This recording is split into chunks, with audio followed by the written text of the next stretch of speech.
Welcome to the chalkboard, my fellow football nerds, for episode number 62 of Chalk Talk, brought to you by the Painted Lines. I'm your host, Shane Half, and you can follow me on Twitter at halfandhalf_TPL. I'm joined today by a special guest. It is Ryan Reese from Philly Sports Alliance. You can give him a follow on Twitter at Philly Sports PSA. You might have seen Ryan before on some of our crossover shows, particularly Birds of the Round Table, where he just went head-to-head, toe-to-toe with Dibes and took him down in the finals of the all-time Eagles fantasy draft. So because of that, we had to get him on the show. Anytime somebody beats Dibes, we're happy to have them on Chalk Talk. Ryan, how are you doing today? Pretty good, Shane. Thank you very much for having me. And anytime I can beat him in a head-to-head, I'm a happy guy.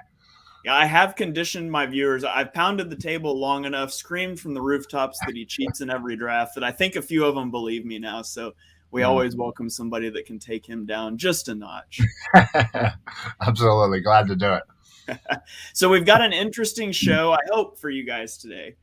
You guys have seen redrafts of the 2018 NFL draft, redrafting the 2019 NFL draft. We're going to attempt something never before done. It's probably been done. Never before done on this channel or by somebody that I know. We are redrafting the 2022 NFL draft, which might seem a little strange since none of these guys have played a snap, but there's a twist. We're going to set this draft in an alternate universe where the NFL has decided to stop giving participation trophies. They've decided to stop sending the best talent to the worst teams, and we're going to run this draft in inverse order. That's right. If you won the Super Bowl, you have pick number 1. If you tanked and went 0-17, you were at pick 32. So we're going to be running in the inverse order of the 2022 NFL draft. Now, we are going to use the actual draft order. And so, for example, the Minnesota Vikings traded back into pick 32. So they're going to have the number 1 overall selection in this draft. And we'll throw it up on a spreadsheet. We'll track it. We'll see what teams originally picked and what they end up getting in our redraft. So I can assume that the bottom half of the draft will be happy. And, you know, if your team stinks like the New York Giants with 2 picks in the top 7, you might not be quite so thrilled with how this turns out. So Ryan and I talked about it. I think I'm taking the odds. You're taking the evens. No, I think it was the other way around. I think you start with Minnesota. Oh, sorry. Yeah. I meant like in the redraft. So we had to have a whole conversation about this. So I'm going to be picking the original evens, which will now be the odds. Pick 32 is now pick 1. Well, yeah. I get what you're talking about. Yeah, Ryan will do the inverse here as soon as I stop trying to complicate things here. So the draft is underway. Also, I guess I didn't ask you this before, but I'm assuming we're not going to do trades. Do you want to open up the door to trades or just pick where they stand? I think let's just keep it simple and kind of go with team needs and reverse it and see what we got. Perfect. Okay, so the Minnesota Vikings are up on the clock here at number 1. In slot 32 in the original draft, they traded back up and they took Lewis Cine, the safety out of Georgia. Defensive backfield was a big need here for the Vikings in this draft, and they're going to get their pick of players here.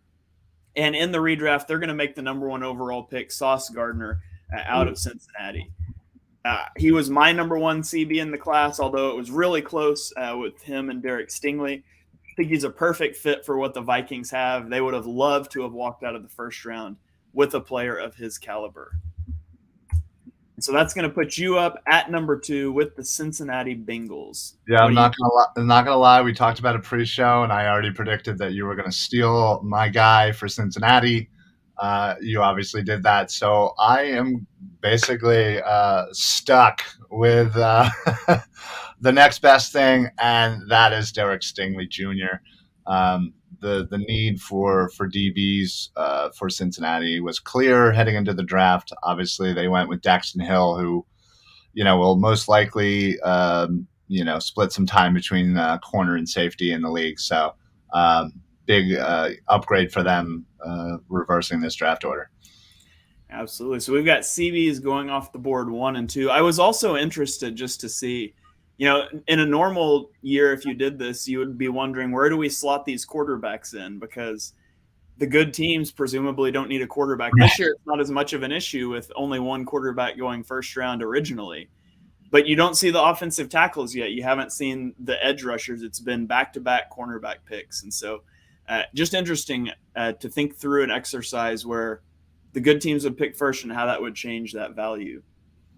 But that said, here, Kansas City is up on the clock, number 3. They took defensive end George Karlaftis, who I think was a fantastic value pick at that spot.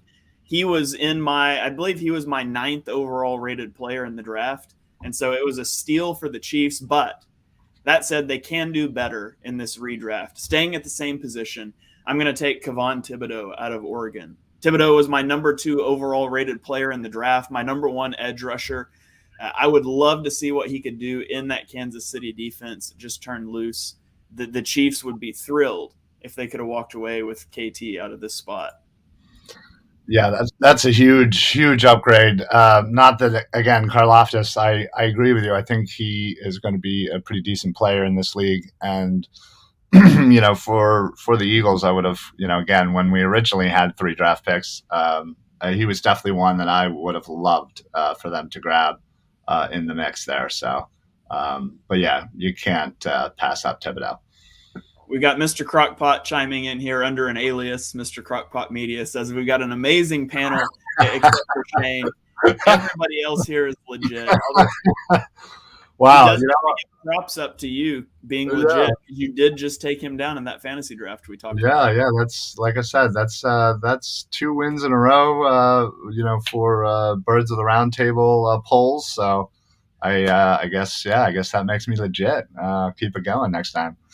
So we've got you up here with the Patriots at pick 4. And this looks like a pick that Dibes would have made. Cole Strange. Let's see if you can one up Bill Belichick here. Well, who would you take? So as I was thinking about this, again, I'm trying to look at their needs, and obviously they lost J.C. Jackson, and I would love to kind of get them a DB, but with Gardner and Stingley kind of off the board, kind of missed the value boat there. They also still need offensive line. I personally thought they were going to go tackle more than guard when they took Strange originally.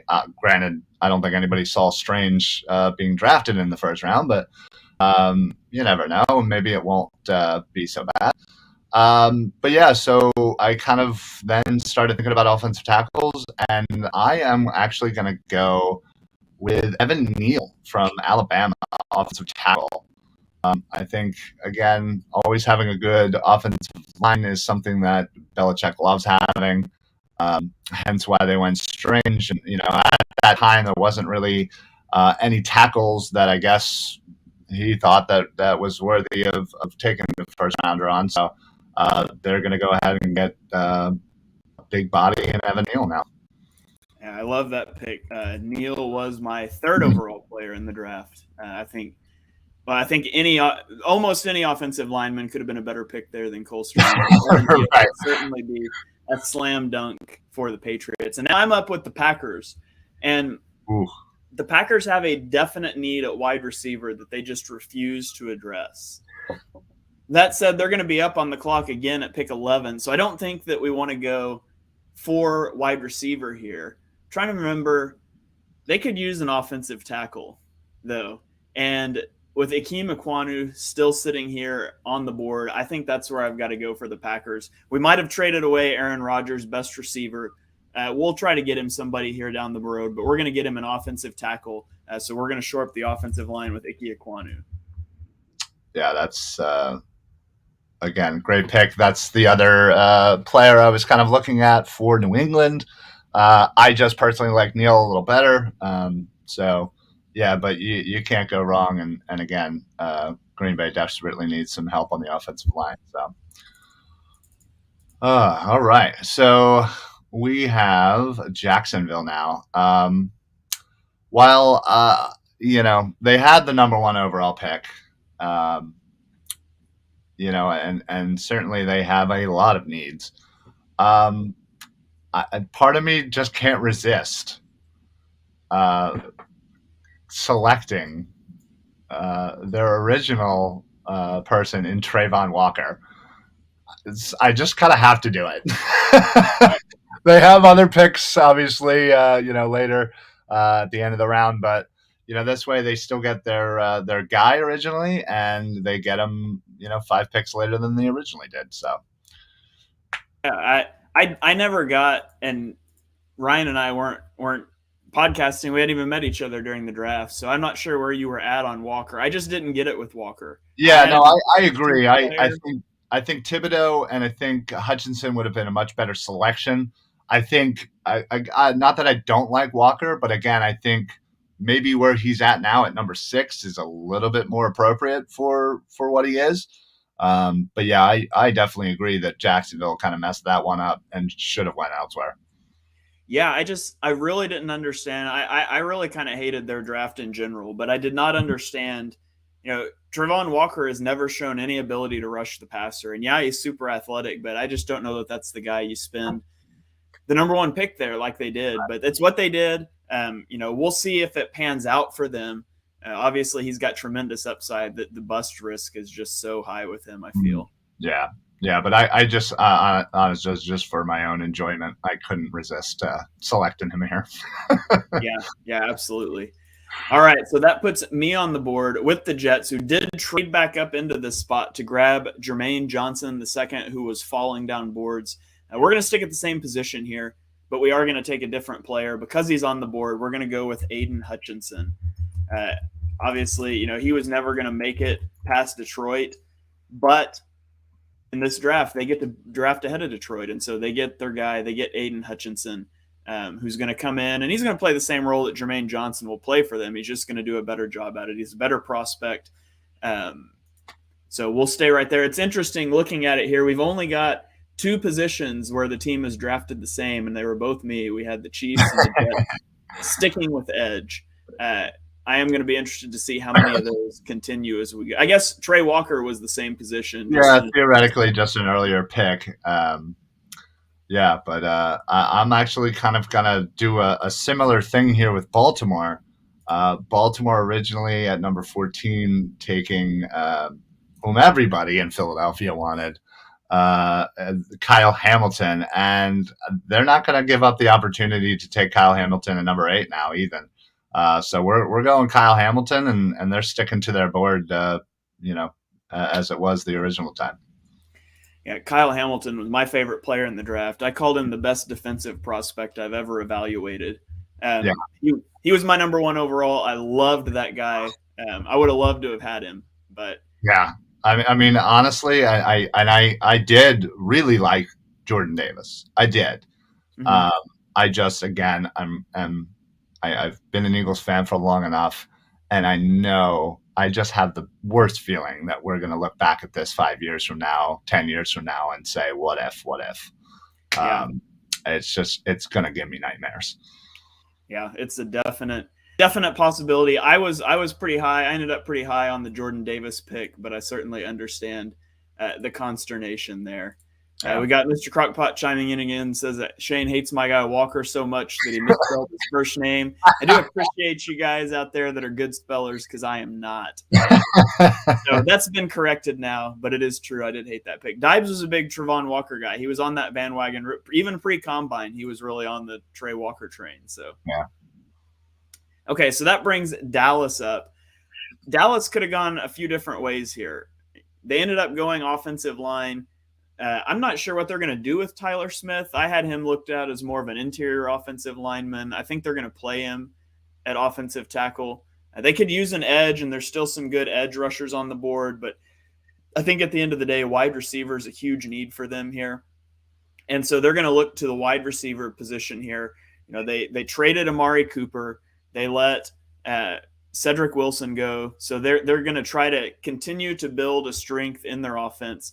And they're going to take a guy that was my wide receiver 1 in this draft, and that is Treylon Burks. I think Treylon Burks is a guy that they could scheme up a lot of touches for. They can let CeeDee Lamb work downfield. It just gives them a triple threat at the receiver position again, and some insurance, if Michael Gallup does not come off of injury well. So they're going to continue to reinforce that offense and not really worry about the defense, because that seems to be what they do. So Treylon Burks is going to be the pick for Dallas.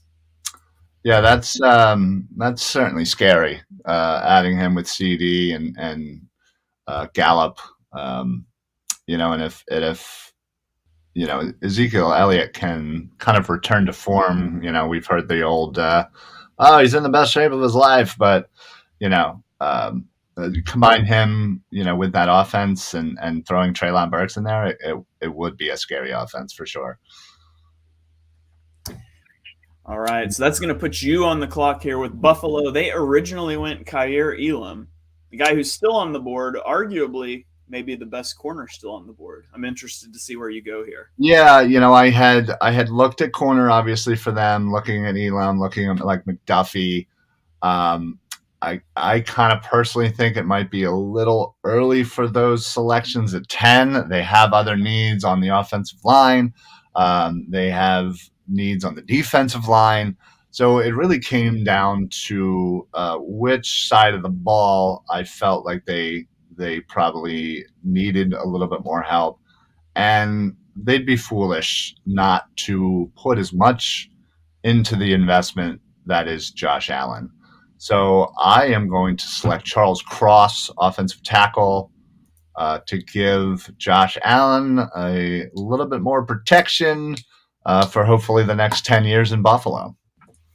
All right, I love it. That I was eyeing that selection.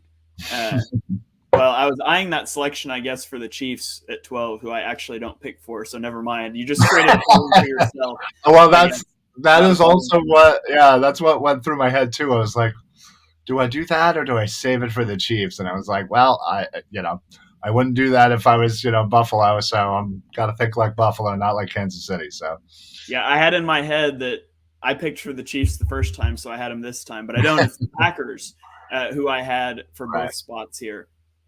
So the Packers are on the board. Earlier, I went Ike Ekwonu. This time, I said I was going to get Aaron Rodgers, a wide receiver. And unlike the Packers, I'm actually going to do it. I'm going to help my guy out a little bit. My number one receiver left is Drake London, but I don't think that's a good fit here. Aaron Rodgers is a pretty risk-averse guy. He's not someone that just wants to throw the ball up 50-50 balls. He needs a precise route runner. He needs a guy who can get open, that he can make those throws to, a guy he can throw open, if you will. And I just don't think Drake London really meshes with his play style, but a guy that I do think meshes with his play style pretty well is Chris Olave. Just such a silky smooth route runner. I think he would mesh with Rodgers well. It would give him a guy that he could trust. And I know they got Sky Moore in the second round, but we don't know that in this draft. And I don't trust that. Or no, sorry, I'm blending two teams again. I'm back on the Chiefs. But yeah, you are. I'm back on the Chiefs. I got so many different things running through my mind here. But we're going to go with Chris Olave. I think his silky smooth route running is going to be a great pairing with Aaron Rodgers. I love it. So that brings you up with the Chiefs, who in their original spot here, they picked cornerback Trent McDuffie. Let's see where you go here. Yeah, again, this kind of comes down to two positions, corner being one of them, wide receiver being the other.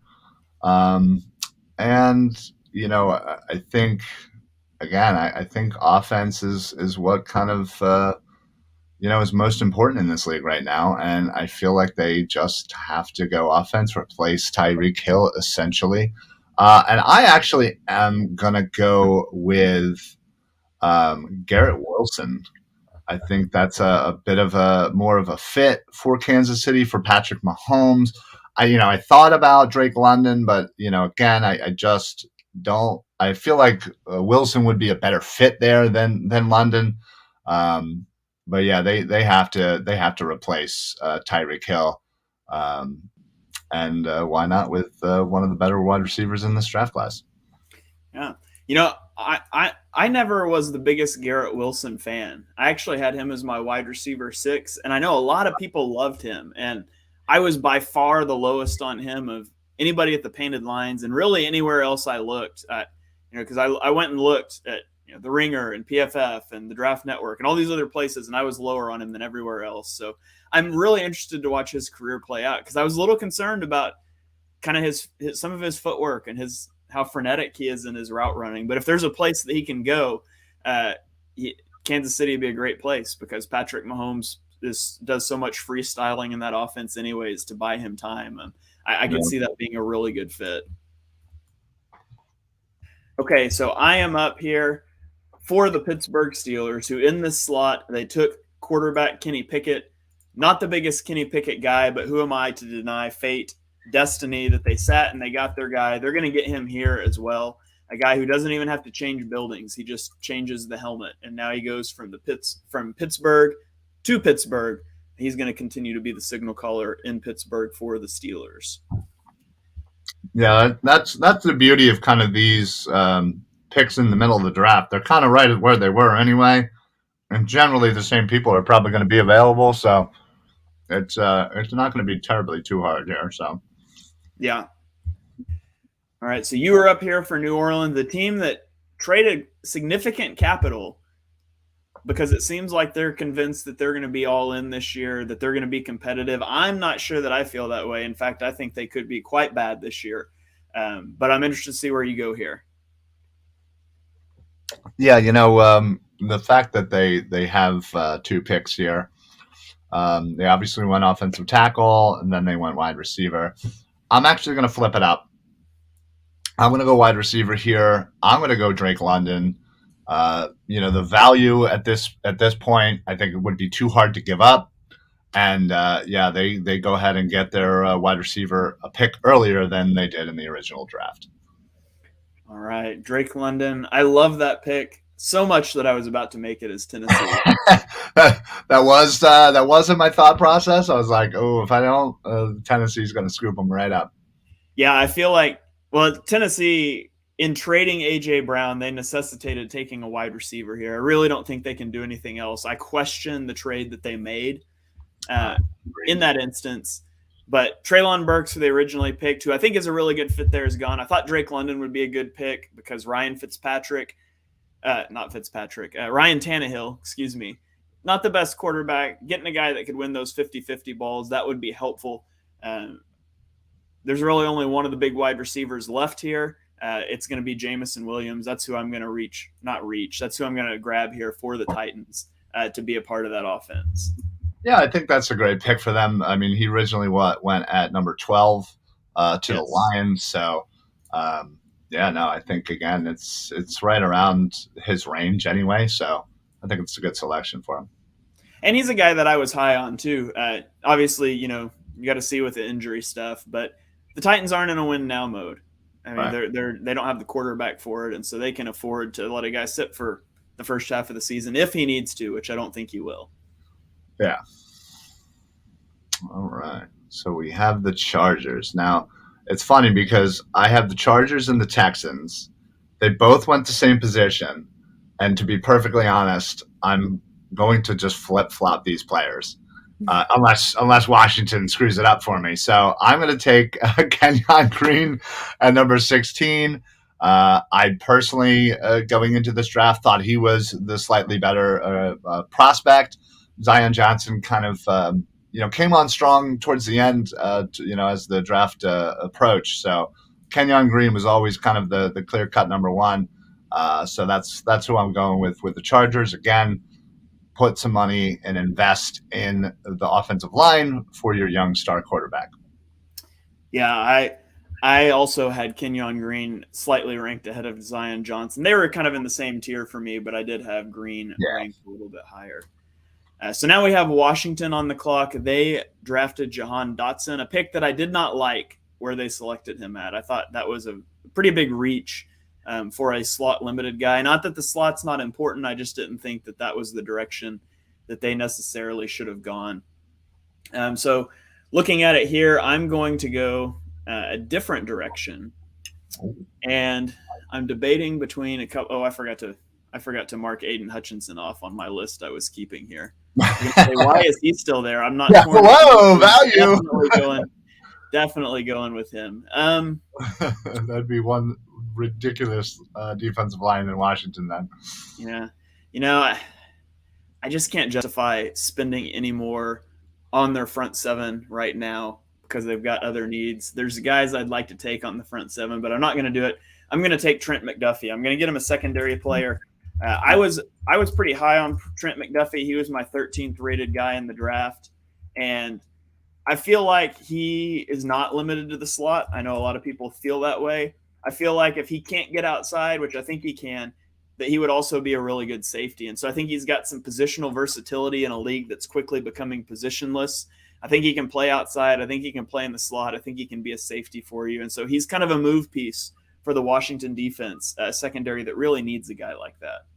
Yeah, no, that would definitely help the Commanders. I had to literally take a second to remember not to say Redskins or football team. I know. It took me like 2 years to get calling the football team consistently, and then they changed it. Now it changes again. Yeah. So yeah, I got Houston up, and like I said, I am literally just going to flip flop and put Zion Johnson there again. I think guard for both teams were so clear cut, a need for them. And so, yeah, it's kind of a no-brainer. And as you said, it's kind of a 1A, 1B situation with Zion Johnson really skyrocketing up the boards later in the process. But again, I think when you kind of look at it, yeah, maybe Green slightly over Johnson, but they're both seem to be very good prospects. Yeah, absolutely. So that brings Baltimore up. They've already taken Kyle Hamilton. They can't take him again. What they can do is they can get the other person they would have taken had the Eagles not jumped them, and that's Jordan Davis. Oh. There was a ton of smoke around Jordan Davis to Baltimore. I firmly believe that Jordan Davis was the pick Baltimore would have made if the Eagles had not jumped them. Here they get a chance to make that pick at 19. That would just be such a ridiculously stacked defense. And I'm still mad at them for not giving weapons to Lamar, but how can you fault them with a guy like Davis on the board there? Yeah, I mean, it's a no-brainer. And yeah, like you said, I think we were all kind of assuming since we were originally picking after them that they were going to, we didn't even think Kyle Hamilton was going to be anywhere near there. And so we were focusing on Jordan Davis, and we knew that Baltimore was going to take him. Hence why they jumped up to grab him. Granted, we all were really hoping they were going to grab Hamilton, but obviously that didn't work out. So I'm in a unique position, picking for the birds. You just stole our original selection, which honestly it makes my decision here that much easier.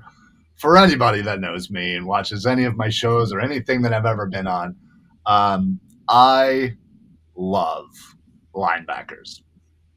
I think they are so underappreciated in the grand scheme of a defense. And I just think they've been devalued in the NFL, but I truly don't agree. I'm going to go Devin Lloyd here. No-brainer for me. I think, again, not factoring in that the Eagles eventually would go on to get Nakobe Dean, but Lloyd here is a slam dunk for the Eagles. Yeah, there's a lot of Eagles fans that would have been a lot happier if this is how that played out.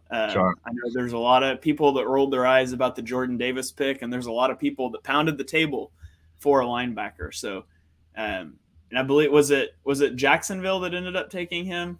Yes. Yeah. So we're going to make Jacksonville be more responsible with their picks here. They'll take a linebacker and a pass rusher that can't rush the passer. But we won't hate on Jacksonville's draft too much. I've already did that. You can go check our archives. So that puts me on the clock here with Detroit. They took Jamison Williams. They obviously would like a receiver. They traded up to go get Jamison Williams. There's just not a receiver necessarily that I want to take for them here. George Pickens is still on the board, who is my number 5 receiver, but I don't really like that fit. But the other thing that the Lions really needed was an edge rusher. George Karlaftis is still on the board. He's that type of player that Detroit fans would love. He's not Aidan Hutchinson, but he's a very good player. That bite the kneecap mentality, I think Karlaftis has that. He's going to be a great fit. So we'll go George Karlaftis to the Lions at 21. Nice. Yeah, I think he's a great fit, for that defense. And yeah, like you said, he's no Hutchinson, but again, I think you're still going to get a great edge rusher and somebody who's going to be able to hopefully improve your defense quite a bit. So. Yeah, so now that's going to put the Saints on the clock. They took Chris Olave in this spot. Now they've already taken a receiver in our redraft. They took Drake London. So Their second pick the first time around was an offensive tackle in Trevor Penning, a guy that's still on the board. Still on the board, exactly. And, just looking at kind of maybe what their original needs were and maybe who's left. And also, who might be available, just given the other tackles that might be available. There's really only one other that kind of would even be in the mix for the first round, much less at this pick. I did like Trevor Penning from Northern Iowa. So I'm going to stick with their original plan and get a tackle and a wide receiver for this team. And it was clear cut. They're two of their biggest needs is to help the offensive line, as they certainly have lost some talent over the years, and of course wide receiver. With Michael Thomas being injured and just kind of never really having that guy outside of him. So yeah, I'll go with Penning again and kind of keep their draft pretty similar. All right, so that is another time that we end up with the same player on the same team. I would have taken Penning at 23 if he was still there. I shouldn't have mentioned him. Oh, he was already on my mind. So okay, so the Jets, they've already got Aidan Hutchinson in this redraft. They're on the board here. They would like a receiver. Do I want to go receiver? Offensive tackle is kind of off the board here. They could also use a corner. This could be a spot for Andrew Booth. It could be a spot for a safety. I think I'm going to stick with wide receiver here. I'm going to go get George Pickens. I was pretty big George Pickens guy. I think he could be a good style fit with Zach Wilson, a guy that he can launch deep balls up to when he scrambles around and just plays that sort of play style. Pickens is a really good downfield threat.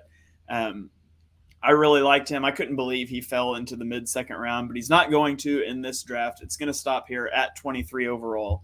George Pickens is going to team up with Zach Wilson. And so we lose the Wilson to Wilson jokes. Right. And George Pickens. That's funny.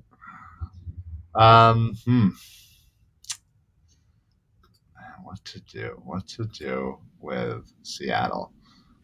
They obviously went offensive tackle early. Like you said, there's really not anybody I feel like that would be warranted a pick at this point. And just kind of looking at, I guess, some of their needs. Yeah, they could certainly use. They could certainly use like a linebacker, probably a corner.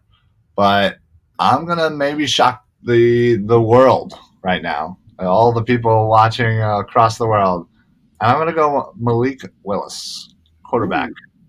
I like it. Listen, I don't agree that he should have fallen that far, nor been selected, or Desmond Ridder, I should say, selected kind of over him. So yeah, I think Seattle has a clear-cut need. Why not just roll the dice, see what you get? And again, you're picking in this draft at 24, so it's not like you're picking top 5, top 10 here. So I think it's a no-brainer. He was my QB1 in the draft, so I had him above Kenny Pickett. I wanted the Eagles to take him in the second. Let's be honest, I wanted everybody to take him in the second round because I thought he was just a really good player. Yeah. Now, obviously, he's got a lot of flaws. Sky high ceiling though, and a very low floor, but lots of potential. I like that pick there, especially you're looking at Drew Lock being your quarterback. Nobody wants that. Nobody wants that. So I like that pick quite a bit. Malik Willis to Seattle. So now we go to Atlanta. Atlanta took Drake London in this spot. Obviously, he is not here, so that's not a consideration. They could use a quarterback. I toyed with Malik Willis again. I'm not going to take Desmond Ridder, though. I wasn't quite as high on him. They could use a receiver. Jahan Dotson's still there. That's not really a place I necessarily want to go. They could use an edge rusher, so we could look at Jermaine Johnson. Maybe we take a safety like a Daxton Hill or Jaquan Brisker. And I think that's what we're going to do. I think we're going to go address the secondary Safety is a bigger need than cornerback. AJ Terrell's really good. Casey Hayward, although he's aging, is good. Still, I'm going to take Daxton Hill, the safety out of Michigan. He's got some versatility. We can put him in the slot. We can put him at safety. Another one of those pieces you can move around for a defense that just needs a playmaker. Yeah. No, yeah, that's solid. And like you said, their corners are pretty good. So if they can kind of shore up the safety position there, they could at least have one part of their defense, actually halfway decent. So might as well. All right, so it looks like I have the Giants here in 2 out of the next 3. What could I do to mess with the Giants? No. Listen, their clear-cut need is offensive line, and across the board, every position. So I'm going to take who I think is the best offensive player left currently, and that is why am I blanking on his name? Tyler Lindenbaum. From Iowa center. Again, they just need help on the offensive line. So get as many people as you possibly can on that offensive line with some talent to hopefully eventually get yourself when you get the quarterback of the future. So I loved Tyler Linderbaum. He was the 10th ranked player on my board, so I was very high on him. Great pick. Once again, you've stolen from me because I'm probably going to take him with the Panthers, who need interior offensive line help. So we're at the Panthers here. They need a quarterback. There's not really a quarterback to go for here. They could use an offensive tackle. They desperately need an offensive tackle. And there's just not really one here. You could go Bernard Raymond, I guess. In real life, he fell to the 3rd round. Tyler Smith is there, I guess. That could be a piece that you looked at.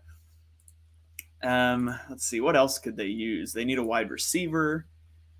There's not really a good wide receiver option here. I feel like they're just in a place with they're in a place where the coaching staff knows that they're on the way out, which is a terrible place to be in as a franchise, by the way. If you're pretty sure you're going to fire your coach, just fire him. Don't let him run a draft because he's going to make self-serving short-term decisions like this, like what I'm about to do. This is not what should happen, but they're on the hot seat. And so they can't take an offensive tackle. They can't take a quarterback. They're going to reach for a receiver here, and they're going to take Jahan Dotson and just hope that he can give Sam Darnold some easy throws out of the slot, maybe make that trade look semi-okay to buy another year or two in Carolina. So not ideal. I think it's poor decision-making, but I think it's what they would have done in this situation if it fell that way. So we're going to take Jahan Dotson, which is actually later than he went in the original draft. So, I mean, maybe it's a great pick. That's just not quite where I had him. Yeah, same.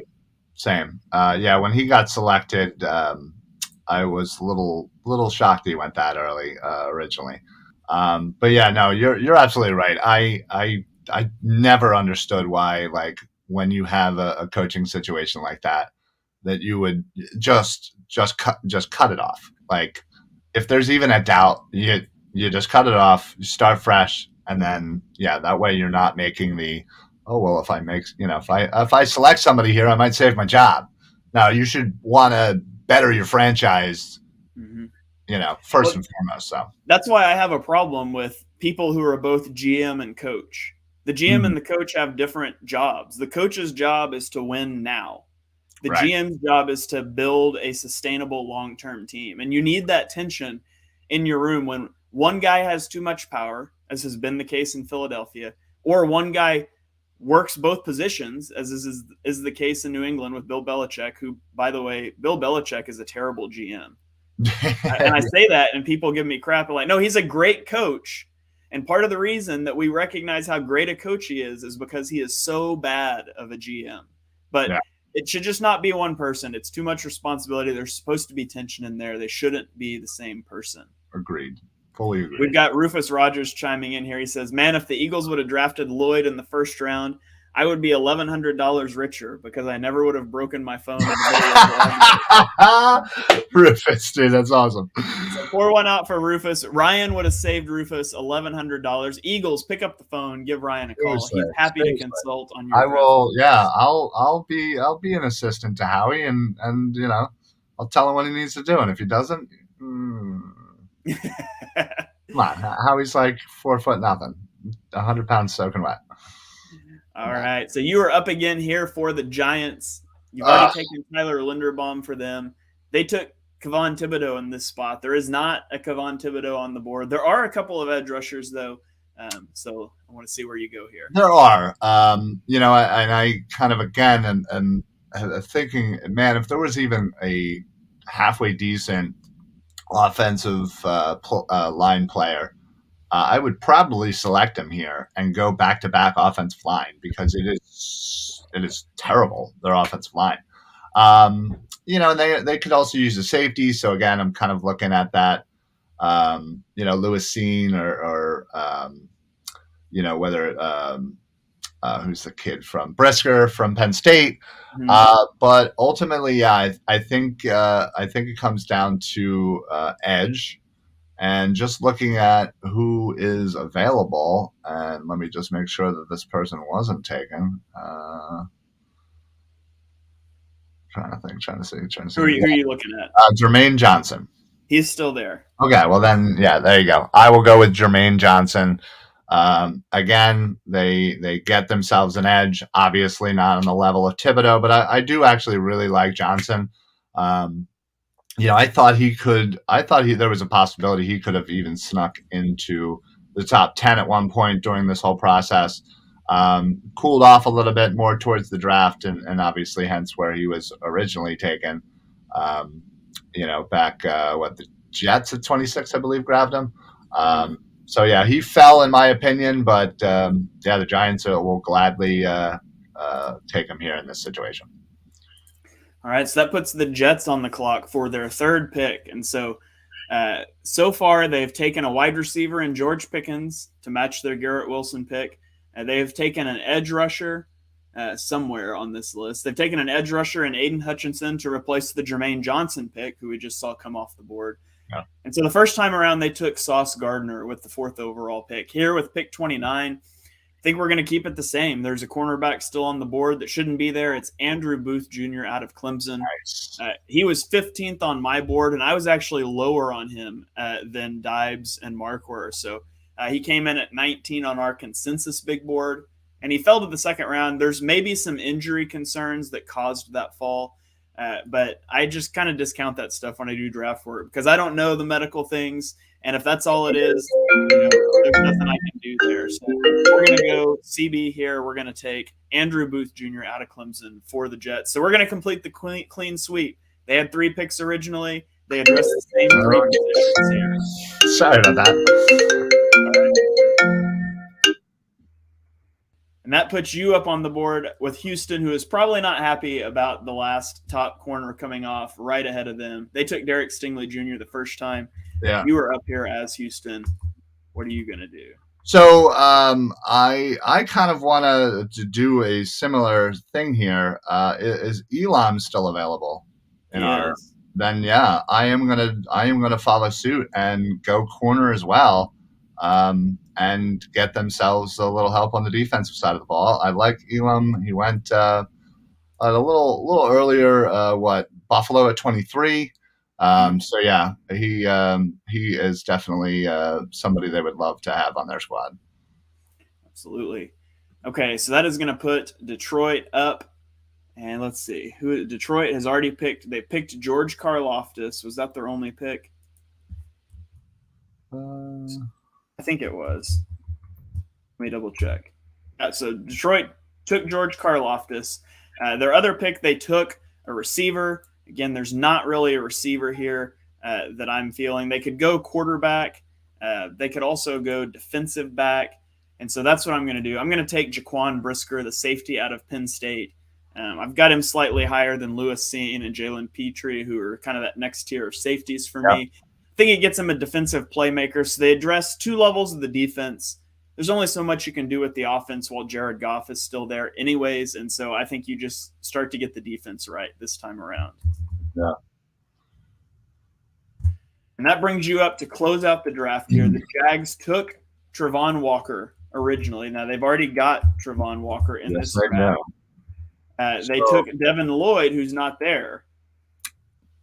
Yes, they did, because I stole them for the Eagles. And I made the world right. I'm actually going to go with who was originally selected at number 32. They have a clear cut need on the defense, and that's Lewis Seen, safety. It was kind of one of their thoughts that maybe they could have went Hamilton one, but obviously as that kind of faded away, it was more of the edge style. And then their second pick I think was either I think if there had been another safety kind of, after Hamilton that would have fit where they were selecting originally, they probably would have went with him over Lloyd. But this way they can still get a safety and still get their edge coming out of this draft. All right. So that rounds out our first round here. By way of recap, I'll run through the picks here. Minnesota takes Sauce Gardner, number 1. The Bengals take Derek Stingley Jr., number 2. Kansas City goes edge Kavon Thibodeau. New England takes offensive tackle Evan Neal. Green Bay takes offensive tackle Ike Ekwonu. Jacksonville at number 6 takes edge Travon Walker. The Jets at 7 take Aidan Hutchinson. Baltimore at 8, they take Kyle Hamilton anyways. At 9, Dallas takes wide receiver Treylon Burks. 10, Buffalo takes offensive tackle Charles Cross. At 11, Green Bay takes wide receiver, finally getting that weapon for Aaron Rodgers, Chris Olave. At 12, the Chiefs take wide receiver Garrett Wilson. Obviously, we know that they traded Tyreek Hill down the road. 13, Pittsburgh takes quarterback Kenny Pickett. That stays the same. Exactly. New Orleans takes Drake London, the wide receiver, at 14. At 15, Tennessee goes Jameson Williams. 16, the Chargers take Kenyon Green. At 17, Washington takes cornerback Trent McDuffie. And at 18, the guards just flip. Zion Johnson goes to Houston. At 19, Baltimore takes Jordan Davis, completing the heist, getting probably the top 2 guys on their board because Baltimore just gets nice things in the draft. Yeah, they do. The Eagles save Rufus $1,000 because he doesn't break his phone because they take linebacker Devin Lloyd. Detroit at 21 goes George Karlaftis. The Saints go Trevor Penning at 22. At 23, the Jets take George Pickens. Seattle at 24 takes Malik Willis. Atlanta at 25, Daxton Hill. The Giants at 26 go Tyler Linderbaum. Carolina goes wide receiver Jahan Dotson. The Giants at 28 go edge Jermaine Johnson. Then at 29, the Jets snag Andrew Booth Jr. Houston gets a cornerback in Kyer Elam, and then back-to-back safeties as Detroit takes Jaquan Brisker and Jacksonville takes Lewis Seen out of Georgia. So I'll post that up later online for those of you that are maybe listening and not watching here on YouTube. So in our draft, we draft 30 of the 32 players that went in the first round. Can you guess who the 2 that didn't go were? Well, I know one of them. Definitely Malik Willis, for sure. That was a little bit of again, he fell quite considerably, and maybe it was a little bit of a reach, but it was such a clear-cut need. I'm trying to think of who the other one. It was Booth, wasn't it? Booth. Yeah. Actually, I lied. There was 3, and George Pickens. Pickens, that's right too. Yeah, I was going. I didn't scroll down far enough to get to Willis. So. And so we did not take Tyler Smith, who went in the first round. We did not take Devontae Wyatt, and we did not take Quay Walker. So those were the 3 first-round picks that were left off in our redraft. Rufus chimes in and says, I feel like this draft is going to be one of those where the second and thirds are going to produce more stars than the first. Yeah, it'll be interesting to see as we get down that road. So, yeah. Brian, did anything surprise you about this draft? It was funny because, again, when I was kind of looking at team needs and, again, it's a few months removed from the original draft and just trying to think of where they were at that point, where their heads were at. It seemed like we both kind of went with similar picks, maybe not players-wise, but position-wise, just given that their needs heading into the draft. So I think we for the most part, probably more than not, went similar position than what they originally did in the draft. So. Yeah, I did think it would play out a little bit differently. Like it seemed like we stuck pretty close on the positions. So I didn't think that would necessarily be the case, but a lot of teams with the same positions, a few of them with the same players, definitely some teams that came out better than they did in real life, and a few that also came out worse. Sorry, Giants fans. Don't have 2 top 7 picks next year, I guess. Right. It's a fun exercise. I hope you guys enjoyed that. We're trying to do some different sort of draft type content like this to get us to the regular season. So if you guys like this, let us know in the comments. Be sure you give Ryan a follow there at Philly Sports PSA on Twitter. We're going to be collaborating on a bunch of stuff down the road. Be sure you check out Birds of the Round Table, one of the biggest collaborations between the Philly Sports Alliance and the Painted Lines. That's been a lot of fun. A lot of fun, yeah, definitely. All right, Ryan, do you got any final thoughts for us before we get out of here today? This was fun. This is kind of my first redraft that I've officially done, so it was good to kind of get my mind in that headspace again.